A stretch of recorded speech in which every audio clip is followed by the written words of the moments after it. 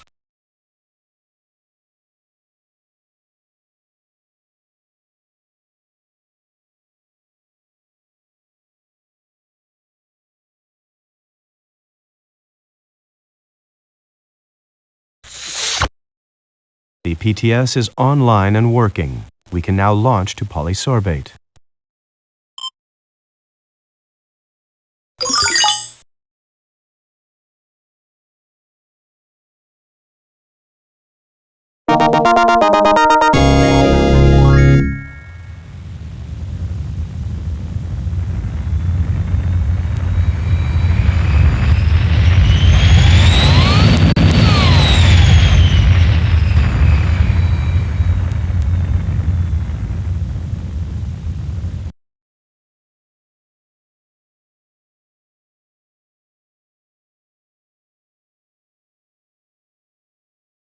Don't touch that. We don't know where you've been.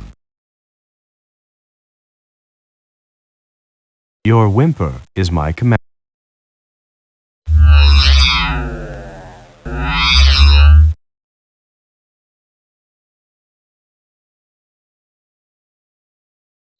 Manual tosses you a transport signaler.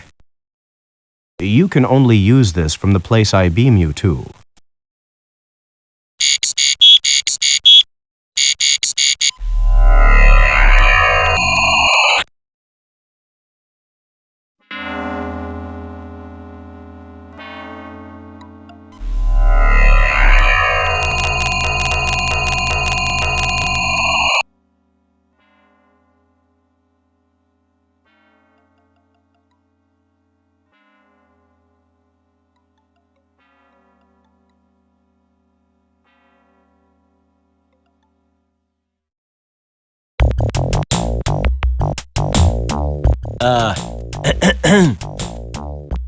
Howdy, stranger. The name's Blatz. Fester Blatz. Welcome to implants and stuff. Go ahead. Have a look around at some of the most interesting replacement body components this lovely planetoid has to offer.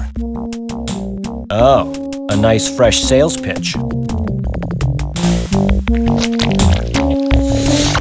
Brain-dead products have been a staple of the home-built being hobbyist for decades now. They make a fine line of adapter plugs which allow for cross-species component swapping. Means you'll be able to pick up parts anywhere other beings exist. Nice deal, huh? They also make a pretty fine moddy. Get tired of what kind of mood your droid, or spouse for that matter, is in? Why, you just slap in one of those babies and bingo! You can modify them into a whole new attitude. Find a wife type who won't pay some big buckazoids for that. Too bad the sale of them is illegal. About all I do is trade for them. It's one of them loopholes, guess you could say. Kinda developed a hobby of collecting the suckers.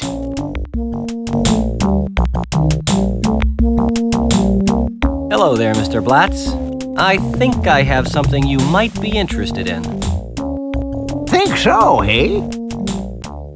Oh, I really think you'll find it interesting.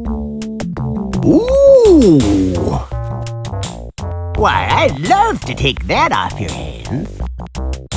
Of course, you realize that it's illegal to sell those, but I could trade you for something. Look around and see what interests you. I could really use a cyberspace jack. Tell you what, I'll trade you for one of those fine specimens in the case. What do you say? No, I want the jack or it's no deal. Oh, now take it easy, Sonny. I think we can do business.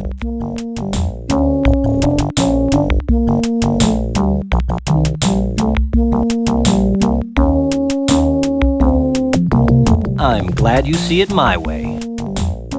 It's been a pleasure. Take care, Fester. I gotta fly.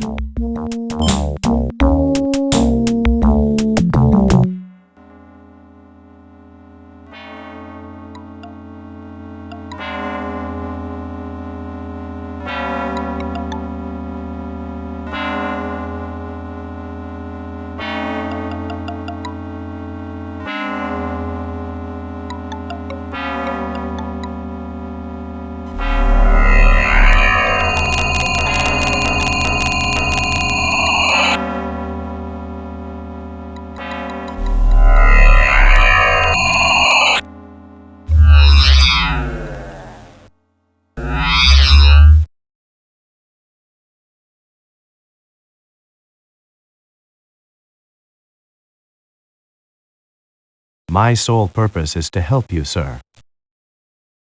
That wouldn't prove fulfilling.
Bet you can't fit that thing in your pants.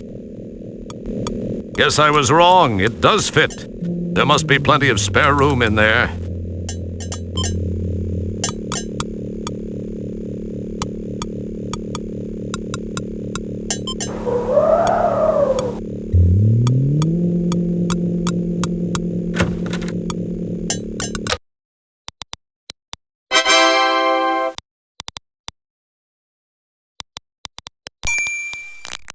Does your number match the one shown by the counter?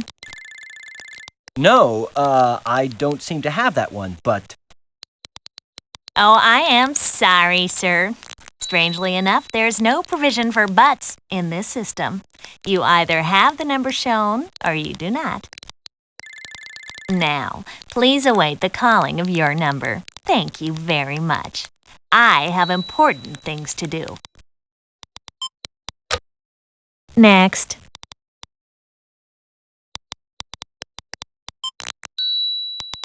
that wouldn't prove fulfilling.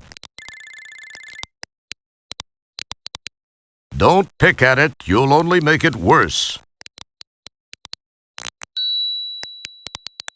You poke it and prod it and generally make it feel like a piece of meat.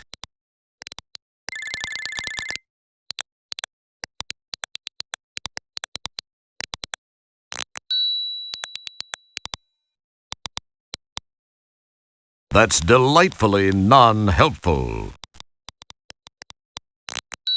Just what do you think you're doing, sir? Well, I didn't think you'd mind if I just looked through your files. And I thought I'd seen it all. Just step back and wait your turn. You may just have improved your chances of getting to the files with that slick little maneuver. Sometimes you do surprise me, Roger. It's the number 3 card you took from the card dispenser. It's the screwdriver you found outside the cyberspace trailer. You poke it and prod it and generally make it feel like a piece of meat. Nothing happens. See, most games would just give you a generic response when you try something useless like that. But we've custom-tailored this response exactly for you.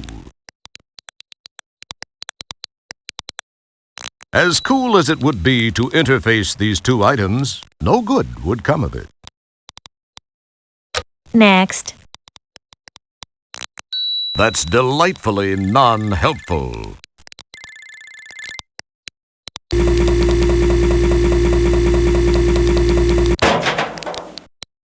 This world's a great big ball of dirt.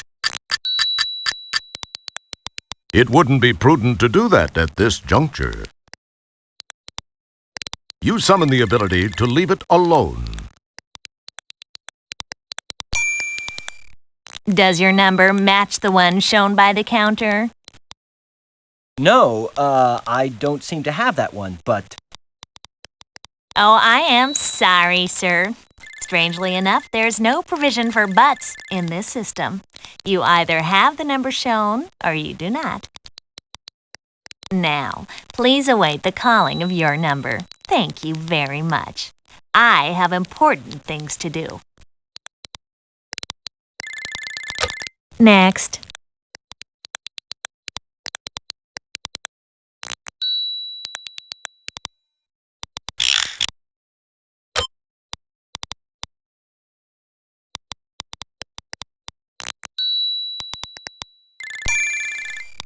Does your number match the one shown by the counter? As a matter of fact, I do possess that number. Read it and weep, Pixel Woman. Oh no, you can't possibly. Oh. Well, I guess you're right. You bet your palate, little 32 by 32 pixel mama.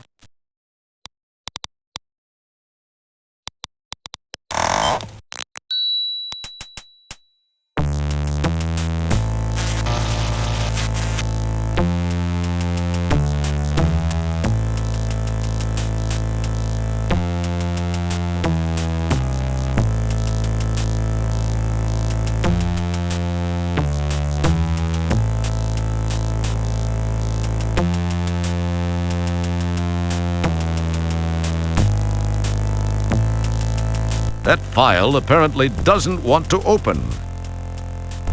That file apparently doesn't want to open. That file apparently doesn't want to open.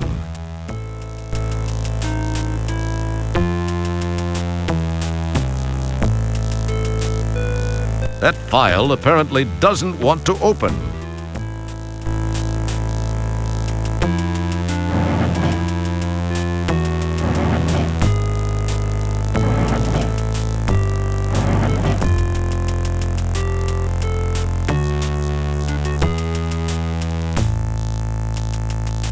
Man, these filing cabinets are a mess. Even I could keep them up better than this.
That file apparently doesn't want to open.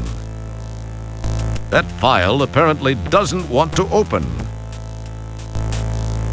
That file apparently doesn't want to open.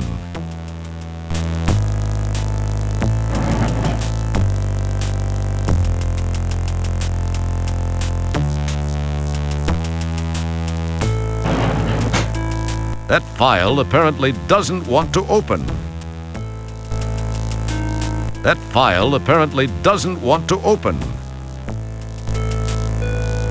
That file apparently doesn't want to open.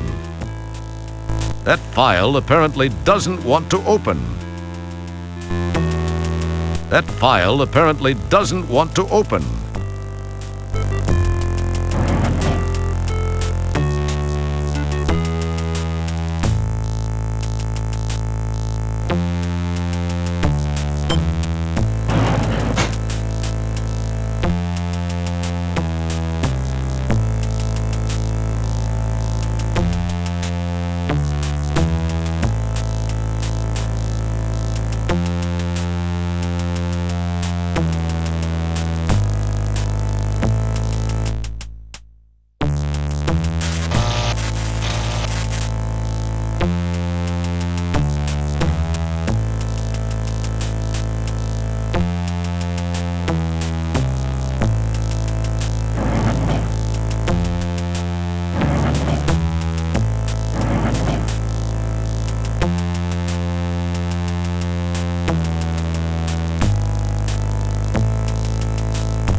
General drawer failure. Please step off and try another approach.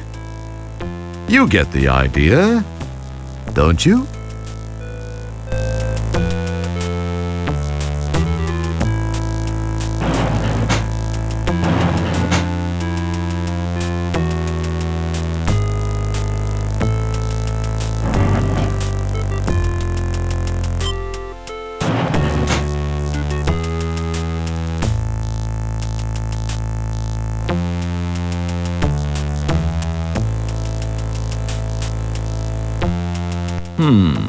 Looks like interesting reading.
That file apparently doesn't want to open. That file apparently doesn't want to open.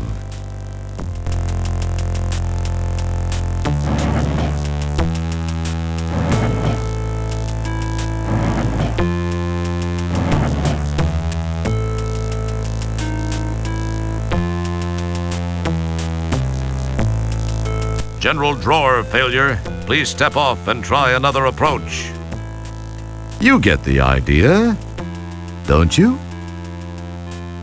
General drawer failure. You get the idea, don't you?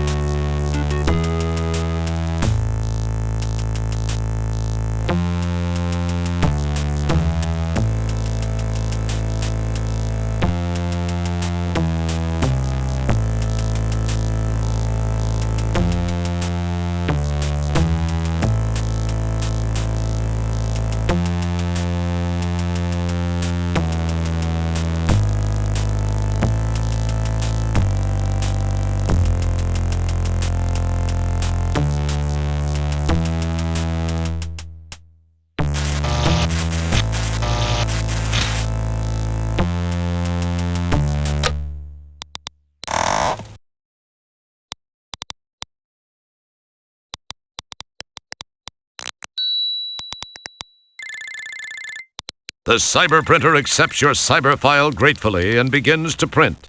The question is, what exactly is the output of a cyber printer?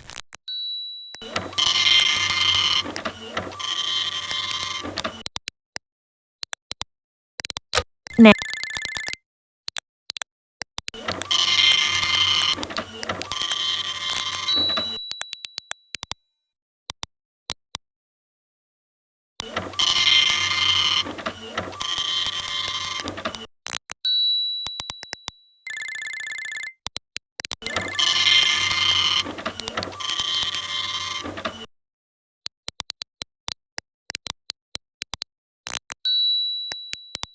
Well, what do you know? Maybe there is something to this superhero reputation thing after all.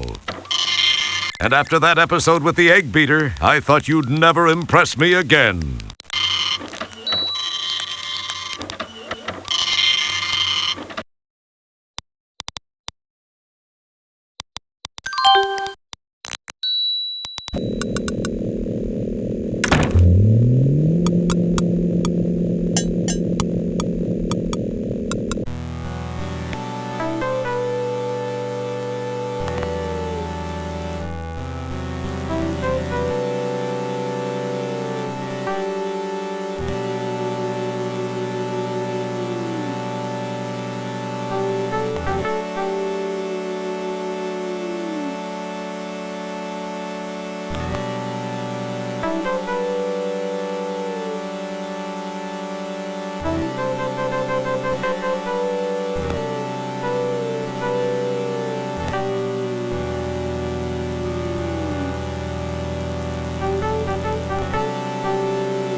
Some printouts have emerged from the doctor's printer.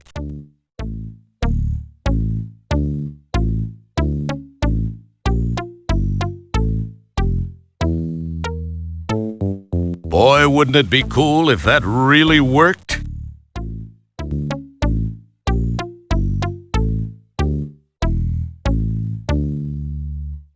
Well, Dr. Bellows, I think you've got some explaining to do. You're out of your mind, Wilco. So, what do you have to say for yourself now, Doctor? Confronted with the facts found in the files you located, he freaks and spills all. Oh, my... Eloquently stated. I didn't think this all the way through until I'd crossed my own personal ethical line. I was already... It had already gone too far. The experiments alone... I thought I could do just this one thing and still live with myself. Love can move a person to do some strange things, Wilco. She knew how I felt and used it to her advantage. I think I know what you mean about that love thing, but wait a minute. Slow down. Are you saying you have the hots for... I mean, you are actually romantically intrigued by Sharpay? Wow, you are serious. I agree that love can make you do some weird stuff.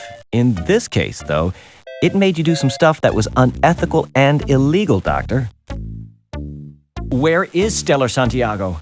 I know she was alive, that her death was faked. What have you done with her? Great Caesar's ghost. The woman, she's still alive, but I'm afraid not much time remains. She is? What do you mean, not much time remains? As you must realize by now, the Golden Light Years project was merely a front for the research I'd been conducting per Sharpay's wishes. She is intensely fearful of death. You probably didn't notice that she is getting up in age a bit. Yeah, who could have guessed that? In very simple terms, Janitor Wilco. That's Janitor Second Class, pal. And don't you forget it. Excuse me, Janitor Second Class. As I was saying, Sharpay feared dying, enough to take the lives of others to save her own. She knew I loved her. I remember the day I met her. It was at the funeral of... I believe it was her fourth husband, and I remember never having seen her look so radiant. I fell for her, hard, and she knew it. You should have seen her in black. I'll pass, thanks. Just tell me about Stellar. Okay. The bottom line is that I have developed a way to extend Sharpay's life by transferring her mental essence into the body of another. It was to be you until your friend Stellar Santiago got in the way. We thought no one would miss you. Go figure. What I have done is to employ nanotechnology to take over the designated host body, as is happening with your friend as we speak. Stellar's body is being taken over by Sharpay? Jeez, I don't understand. Is there anything we could do to stop it? I've never really thought of it that way. Well, think about it now. We have to save Stellar. You can't let her die. You can redeem yourself at least to some degree, Doc. As much as it pains me to admit it, you're right, Roger. You're right. Okay, I think I may have a plan. We can save her. There are some interesting spin-off technological breakthroughs. I'm going to send you in to stop Sharpay. Say what? No, I don't think... It's her only chance. If you seriously care for your friend, you'll do this. Oh, the only way, huh? The only way.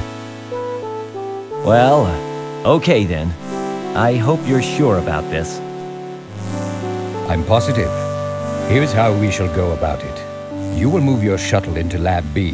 Meanwhile, I will generate new software for your shuttle's navigational system, which will help you locate the nanites, the very small robotic devices I developed for the intrusion. One of them is Sharpay. If you can stop Sharpay, well, your friend's chances of survival improve immensely. Then, once I have located and extracted you, I shall work to repair whatever damage may have been done to Stellar during the attempted incursion.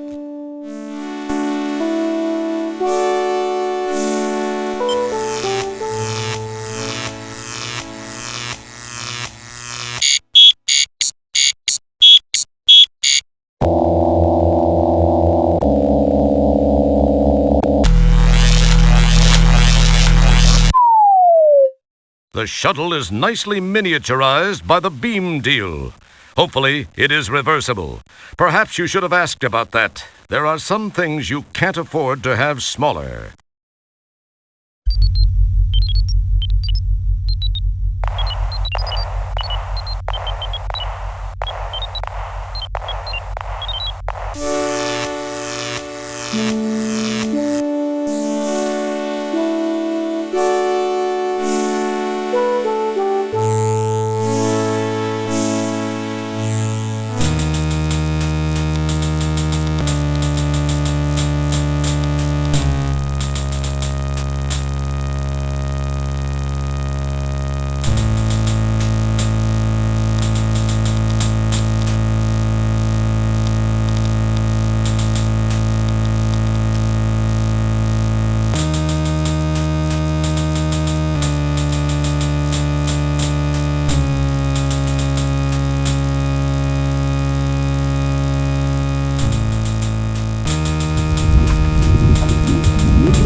that wouldn't prove fulfilling.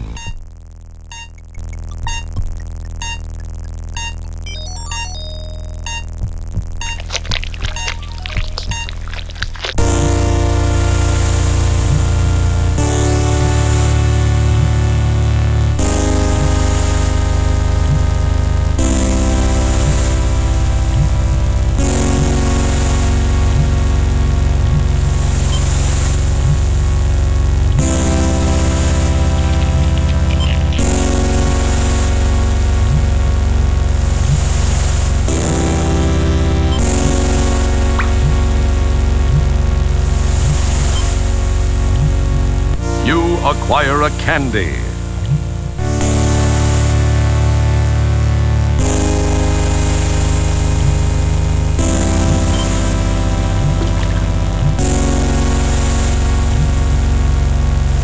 Interesting. The acid rises, but just not quite high enough to submerge those nanites.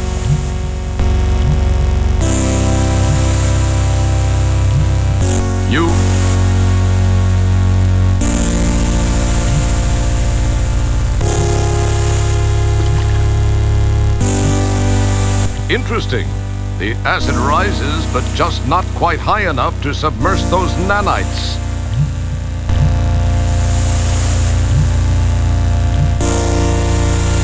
You acquire a candy.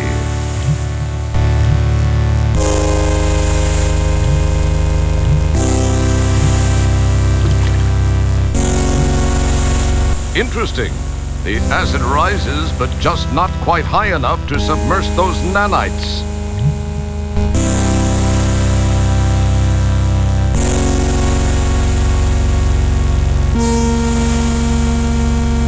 It's a piece of that stringy stuff from celery.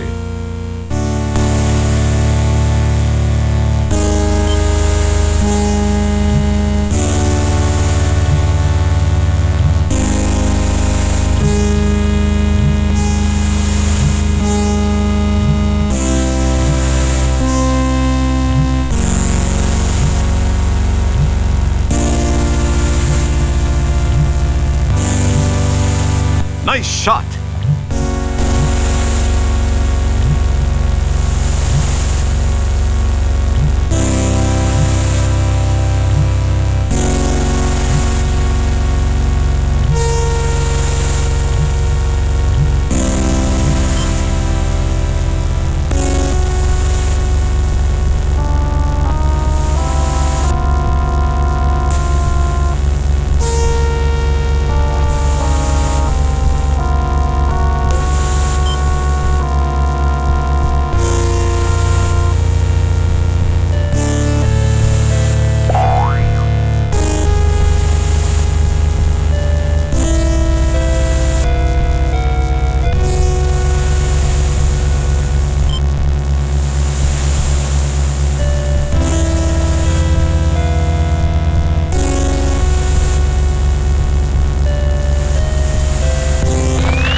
You cleverly tape the capillaries together. Nice work! You've hooked up your makeshift hose to the pump.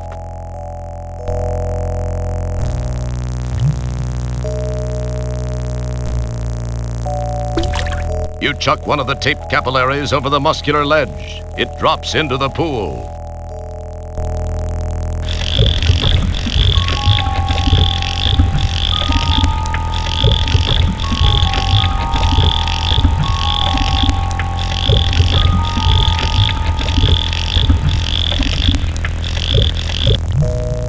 You give the pump a stroke or two, and in the process, gather a nice helmet load of bile. I guess congratulations are in order.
You maneuver your helmet beneath the drip and manage to snag a nice little dollop of the stuff.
You now own one of those tiny timed release pills.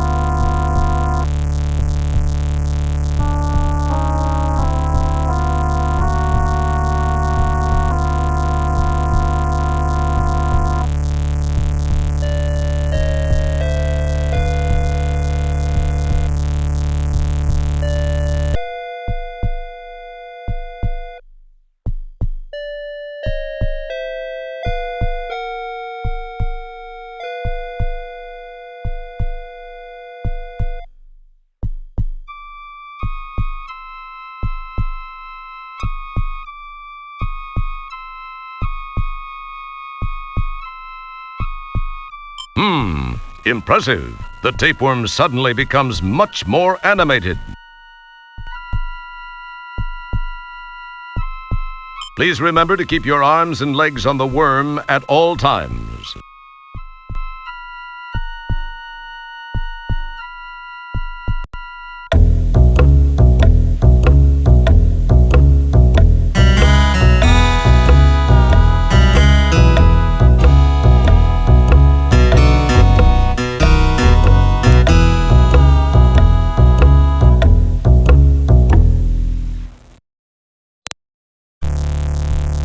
Yow! Now that's a ride you won't take in the Magic Kingdom.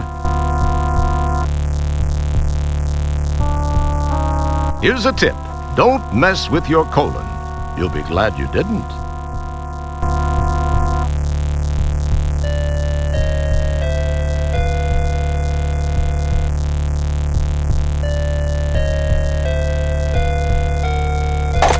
You pull away a cracked piece of the filling.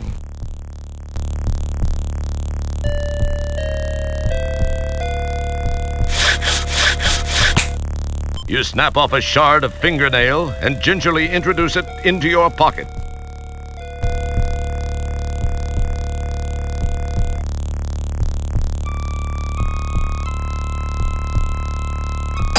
You carefully, very carefully, stow the paper clip in your pocket.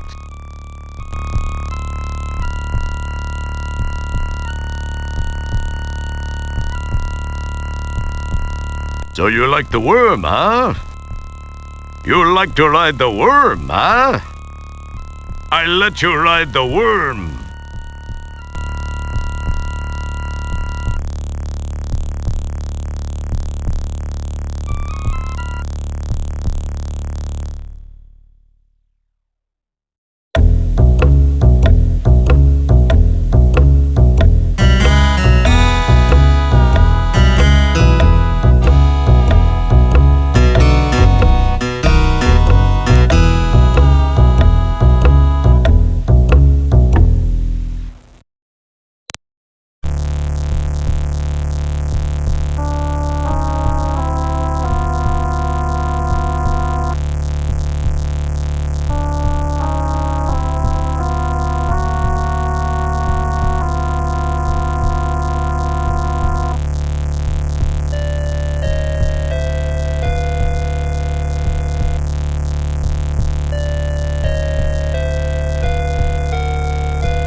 That's an interesting idea.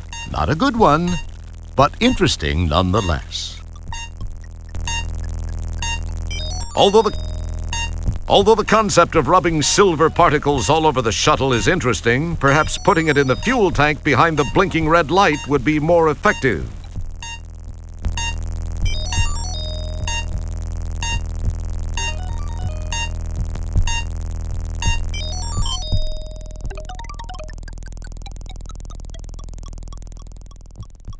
You neatly replace the EVA suit in its proper place.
You don't have to wear your helmet out there.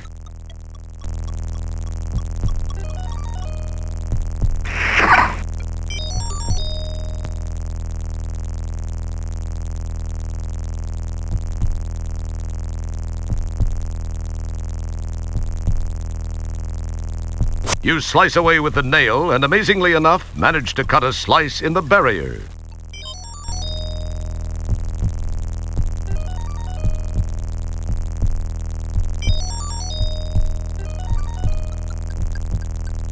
Yikes. How am I supposed to jump across this one?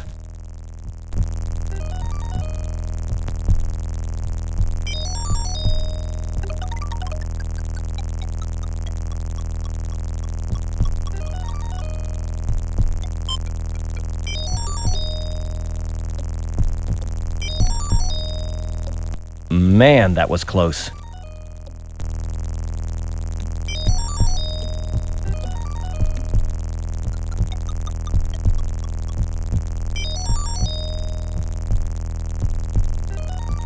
I don't think I can hit them from here.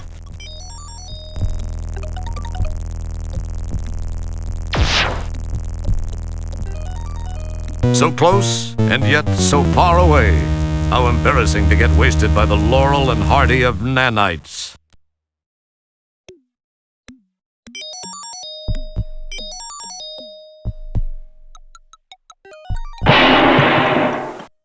You chuck a gallstone at one of the robots, causing it to think the other one did it.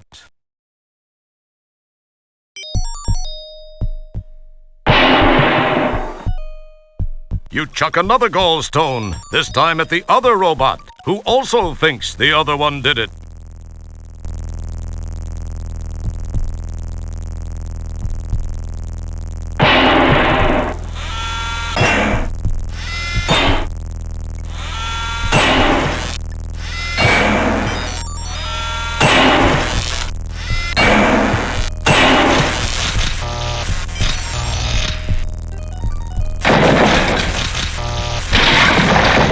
That was quite effective. That was very impressive, Roger. I'll bet that's not something you hear every decade. You summon the ability to leave it alone.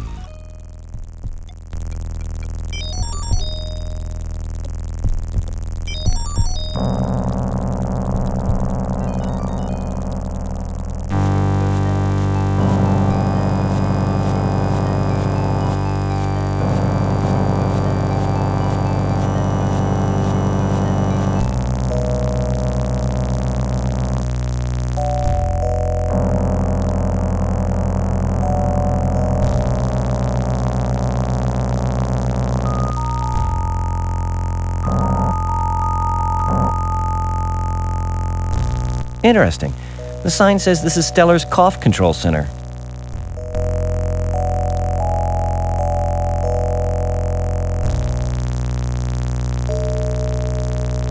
Boy, wouldn't it be cool if that really worked?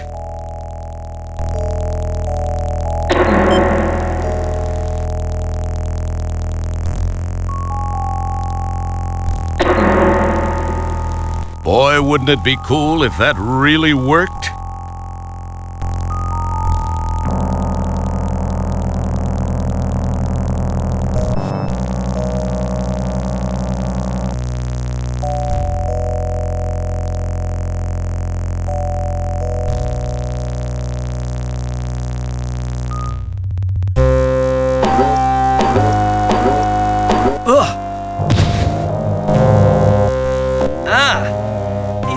Suit that hurts like a...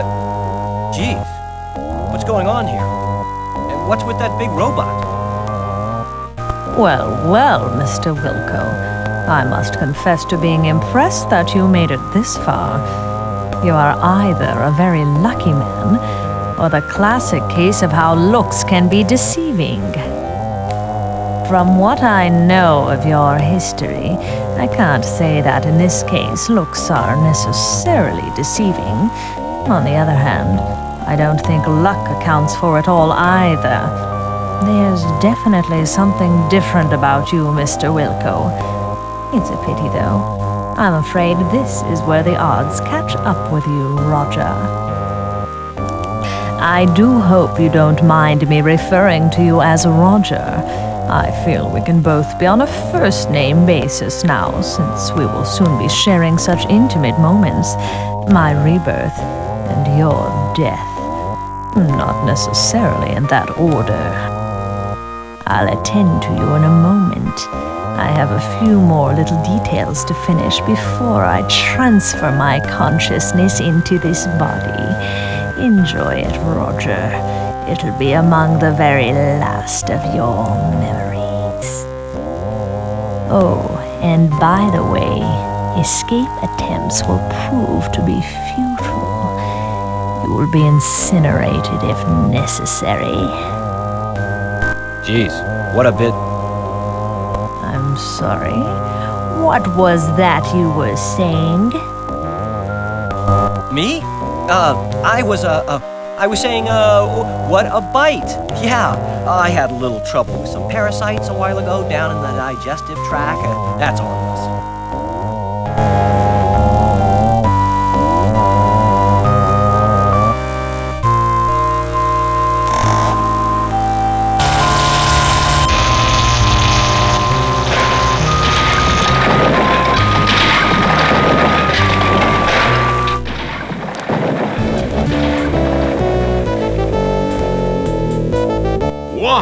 That was actually a great idea.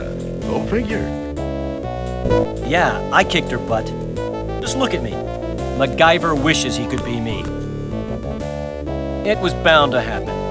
The never-ending battle between good and evil was once again waged. And once again, good has emerged victorious. Yes, and with me on its side, how could it lose? Yes. Once again, I have struck a blow for good over evil. It was in a... Hey! Ah! What? But I thought I took care of you. Well, it appears you thought wrong now, doesn't it, Roger? Wilco, I haven't survived this long without taking precautions. The robot was just hardware. My mind still exists. Oh, real wonderful. Ooh! Ah! Hey, watch those tentacles, lady. I thought that being partially embedded in the street on polysorbate was a strange feeling.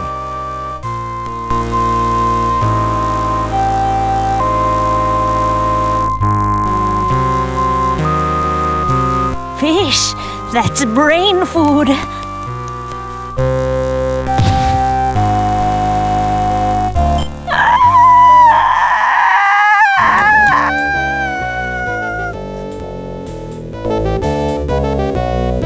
All right. She actually chowed down on that rancid fish. I thought I'd never get rid of that fish.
Nice shot!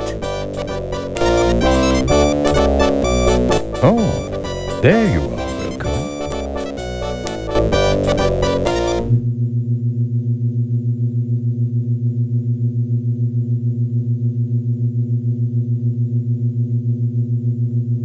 Boy, Stellar, with all that's happened recently, I never would have imagined that we'd be standing here together. It is a miracle, Roger. I was afraid that by the time you got my message, it would be too late. I was certain I was doomed. but you didn't let me down. What you did was incredibly brave, Roger, not to mention intensely risky.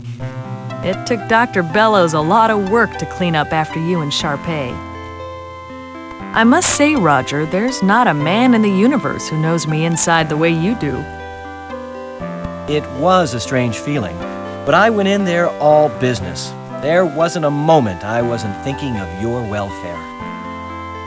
Oh, give me a break. Let me put my boots on. It's getting deep in here. Cheese it, pal, or I'll rip out your larynx and you won't be able to get a job doing bad voiceover work for Chinese action pictures. What did you say, Roger? I was just mumbling to myself. You know, Stellar, there's one thing I noticed while inside you I thought I might share.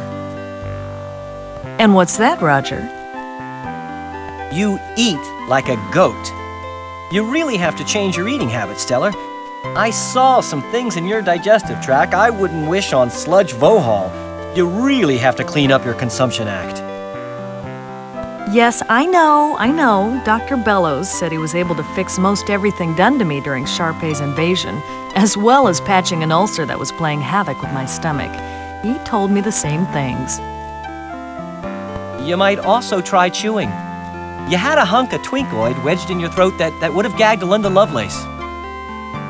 Okay, Roger, okay, I got the message. Let's change the subject, shall we? Ask me where I'm stationed next. Why don't you just tell me?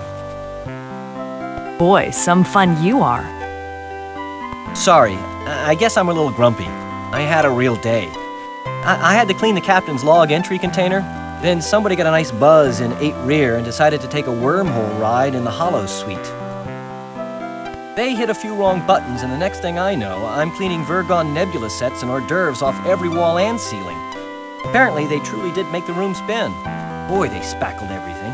Had to use the putty knife to chip loose some of the chunks of... Roger, I'm sorry you had a rough day, but can we please change the subject? Oh, sorry. Anyway, I think you're gonna like your next assignment. Really? What is it? Where is it? Sorry, you're just gonna have to wait to find out.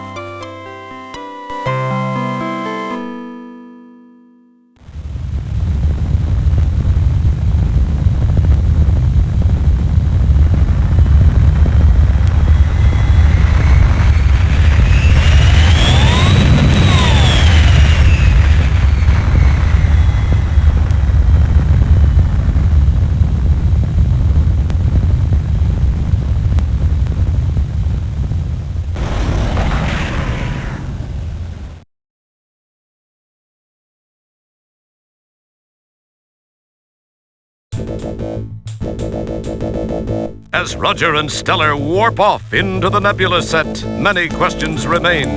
Will Roger and Stellar become an item? How will Beatrice Wankmeister react when she hears about this new friend in Roger's life? Will Roger's voice be a few octaves higher as a result? Would they dare to make another one of these things? Only time and money will tell.